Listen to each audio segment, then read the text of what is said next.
tatlong iligal na mangingisda ang nahuli ng Bureau of Fisheries and Aquatic Resources kahapon sa bayan ng Busuanga dahil sa paggamit ng mga ito ng pasabog para mangisda. Nagpapatrol si Diana Lat.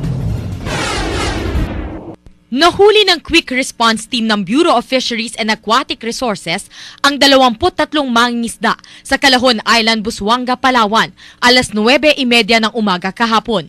Ito ay dahil sa paggamit umano ng mga ito ng pampasabog sa pangingisda. Very destructive po ito sa ating karagatan, and at the same time, national law ang nagbabawal sa particular na uri ng illegal na pangingisda na ito. Nagsasagawa ng patrol operation ng tropa nang mamataan ang bangka na sinakyan ng mga suspect. Sinubukan pa umano nitong tumakas, ngunit sumuko rin ang mga ito. Kinilala ang kapitan ng bangka na si Arthur Malubo, residente ng Wawa na Sugbo, Batangas. Kasi po may bagyo, tawag ng bagyo, ay napatabi po kami dahil may bagyo. Nakumpiska sa mga ito ang 3.5 metric tons ng dalagang bukid na positibong ginamitan ng pasabog.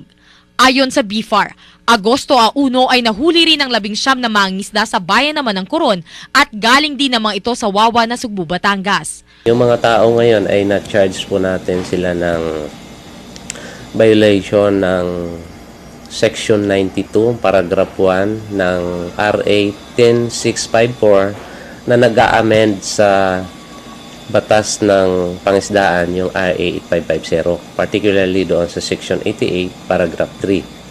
Papalo ng 20,000 pesos ang piyansa sa bawat nahuling suspect, ayon sa BFAR, dahil malapit ang lugar na napaghulihan ng mga suspect sa kanilang quarantine station. Patuloy nilang babantayan ang lugar upang maprotektahan ito.